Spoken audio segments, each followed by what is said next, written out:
Assalamualaikum warahmatullahi wabarakatuh.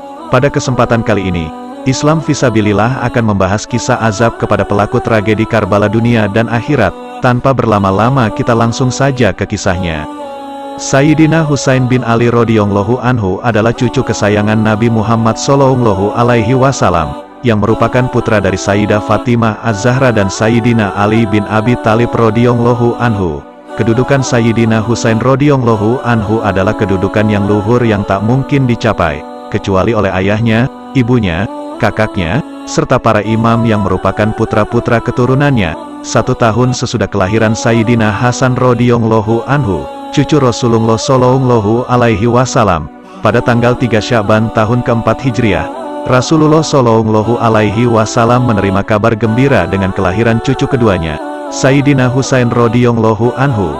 Maka Nabi sallallahu alaihi wasallam segera menuju rumah Sayyidina Ali dan Sayyidah Fatimah. Ketika sesampainya di rumah mereka, Nabi sallallahu alaihi wasallam berkata kepada Asma binti Umais, "Hai Asma, tolong bawa kemari anakku itu." Asma pun membawa bayi yang terbungkus kain putih itu dan memberikannya kepada Rasulullah sallallahu alaihi wasallam. Nabi sallallahu alaihi wasallam begitu gembira lalu mendekapnya. Kemudian dikumandangkan azan di telinga kanannya, dan iqomat di telinga kirinya. Kemudian ditidurkannya cucunya itu di kamarnya. Namun seketika itu tiba-tiba Nabi sallallahu alaihi wasallam menangis. Mendengar tangis Nabi sallallahu alaihi wasallam bertanyalah Asma, "Demi ayah dan ibuku, siapa yang engkau tangisi ya Rasulullah?" "Anakku ini," jawab Nabi. Nabi sallallahu alaihi wasallam bersabda, "Wahai Asma, dia kelak akan dibunuh oleh sekelompok pembangkang sesudahku, yang syafaatku tidak akan sampai kepada mereka."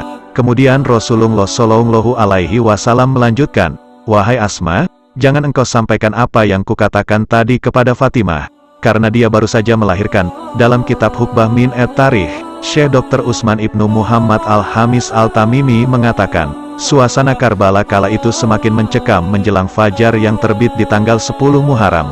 Pertempuran itu sangatlah tidak seimbang dikarenakan pasukan Sayyidina Husain radhiyallahu anhu hanya berjumlah 72 orang saja, dan mereka sangat kehausan.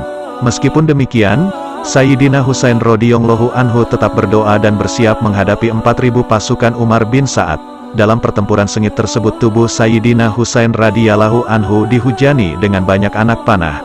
Saat itulah Sayyidina Husain radhiyallahu anhu beserta keluarga dan seluruh rombongannya hampir semua terbunuh tanpa ampun.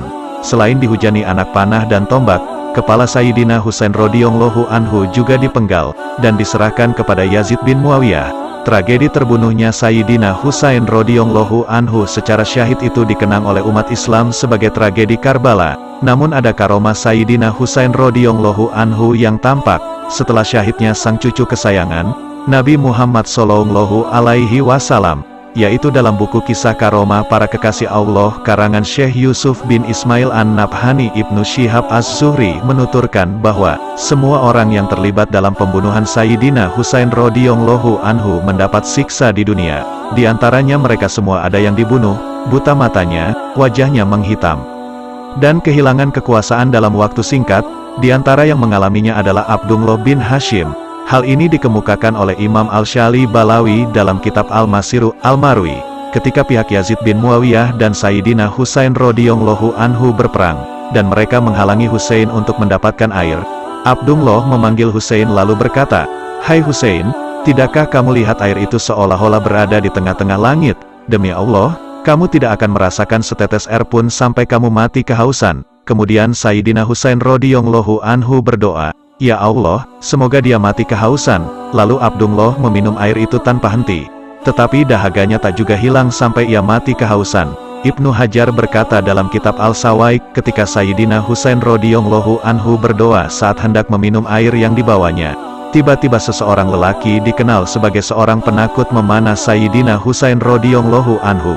Anak panah itu mengenai langit-langit mulut Sayyidina Husain radhiyallahu anhu, sehingga ia tidak bisa minum.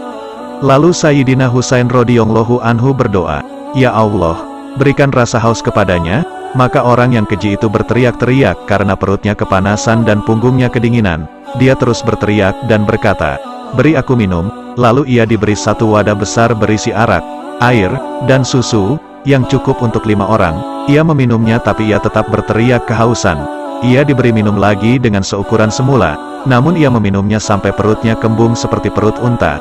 Imam Al-Syali Balawi juga menceritakan bahwa ada seseorang yang hanya menghadiri pembunuhan Sayyidina Husain radhiyallahu anhu. Lalu ia menjadi buta. Ketika ditanya tentang sebab kebutaannya, ia menceritakan bahwa ia melihat Nabi Shallallahu Alaihi Wasallam memegang pedang, dan di depan beliau terhampar tikar dari kulit. Ia juga melihat 10 orang pembunuh Sayyidina Husain radhiyallahu anhu disembelih di hadapan Nabi Muhammad Shallallahu Alaihi Wasallam. Nabi Shallallahu Alaihi Wasallam mencela dan mencemoohnya karena ikut mendukung para pembunuh itu. Kemudian Nabi Shallallahu Alaihi Wasallam menempelkan celak dari darah Sayyidina Husain radhiyallahu anhu ke matanya. Lalu ia menjadi buta. Di dalam kisah lain, Imam Al-Syali Balawi menceritakan bahwa ada seseorang yang menggantung kepala Sayyidina Husain radhiyallahu anhu dengan tali pelana kudanya. Beberapa hari kemudian, wajahnya tampak lebih hitam daripada aspal. Lalu ada seseorang yang berkata kepadanya, "Engkau adalah orang Arab yang paling hitam wajahnya." Dia berkata, "Pada malam ketika aku memegang kepala Husain, lewatlah 2 orang yang mencengkeram lenganku. Mereka mengirimku ke arah api yang menyala-nyala, dan mendorongku masuk ke dalamnya. Aku hanya bisa menunduk lemah, tapi itu menghanguskan kulitku sehingga hitam legam seperti yang engkau lihat." Akhirnya ia tewas dalam kondisi mengenaskan. Dalam kitab Al-Bidayah wan Nihayah, karya Ibnu Katsir dari Ali bin Zaid bin Jadan berkata, Ibnu Abbas terbangun dari tidurnya, kemudian dia mengucapkan innalillahi wa inna ilaihi rojiun. Dia kemudian berkata, "Demi Allah Al-Husain telah terbunuh." Sahabat-sahabatnya bertanya kepada Ibnu Abbas, "Bagaimana hal itu bisa terjadi wahai Ibnu Abbas?" Dia menjawab, "Aku bermimpi melihat Rasulullah Shallallahu Alaihi Wasallam bersamanya. Ada sebuah botol berisi darah dan beliau bersabda, 'Apakah kalian tahu apa yang telah diperbuat umatku sepeninggal aku? Mereka telah membunuh putraku Al-Husain. Ini darahnya dan juga darah sahabat-sahabatnya. Aku serahkan keduanya kepada Allah Subhanahu wa Ta'ala.'" Maka terjadilah pada hari dan saat yang sama apa yang telah dikatakan oleh Ibnu Abbas tentang mimpinya. Kurang dari 24 hari tak lama kemudian datang informasi ke Madinah bahwa Al-Husain telah terbunuh pada hari dan waktu yang sama.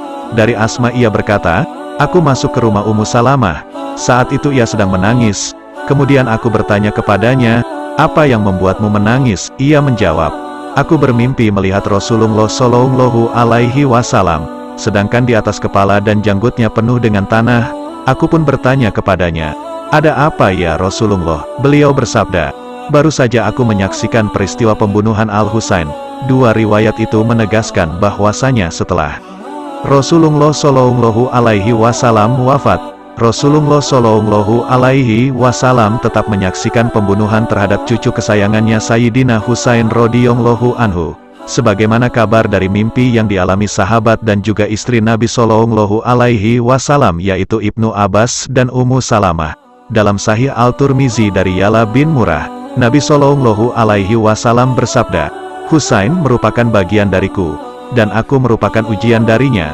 Allah akan mencintai orang yang mencintai Husain, dan Husain adalah cucu di antara segala cucu." Fathail Al-Hamsah dari Salman Al-Farisi, "Aku mendengar Rasulullah Shallallahu Alaihi Wasallam bersabda, Hasan dan Al-Husain adalah 2 orang anakku. Barang siapa yang mencintai mereka berdua berarti mencintaiku, dan barang siapa mencintaiku pasti Allah mencintainya, dan barang siapa dicintai Allah, niscaya Allah akan memasukkannya ke dalam surga. Barang siapa membenci mereka berdua berarti membenciku, dan barang siapa membenciku pasti Allah membencinya, dan barang siapa dibenci Allah, niscaya dia akan dimasukkannya ke dalam neraka." Dengan mukanya terlebih dahulu. Dari Al-Bara bin Azib, "Aku melihat Rasulullah Shallallahu Alaihi Wasallam menggendong Husain bin Ali di atas pundaknya, seraya berdoa, 'Ya Allah, aku sungguh mencintainya, karena itu cintailah dia.'" Dari Ali ibn Al-Hasan, dari ayahnya, dari kakeknya, Rasulullah Shallallahu Alaihi Wasallam menggandeng tangan Al-Hasan dan Al-Husain dan bersabda, "Barang siapa yang mencintai aku, dan mencintai kedua anak ini, dan kedua orang tua mereka, niscaya mereka berada bersamaku di dalam surga." Rasulullah Shallallahu Alaihi Wasallam bersabda, "Sungguh Jibril datang menyampaikan kabar kepadaku bahwa Hasan dan Hussein adalah pemimpin para pemuda penduduk surga. Hadis riwayat Ahmad.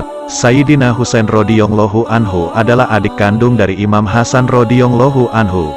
Ayahnya adalah Sayyidina Ali bin Abi Thalib radhiyallahu anhu, dan ibunya adalah Sayyidah Fatimah Az-Zahra radhiyallahu anhu, dan kakeknya adalah Nabi Muhammad sallallahu alaihi wasallam. Beliau wafat dalam pertempuran Karbala yang terjadi di Karbala, Irak. Beliau syahid pada hari Jumat bulan Asyura Muharram 61 Hijriah. Semoga kisah ini dapat menambah ilmu dan menambah ketakwaan kita kepada Allah Subhanahu wa Ta'ala. Wallahu alam bisawab. Alhamdulillah saudara seiman, semoga kisah ini dapat menambah ilmu dan menambah ketakwaan kita kepada Allah Subhanahu wa Ta'ala. Assalamualaikum warahmatullahi wabarakatuh.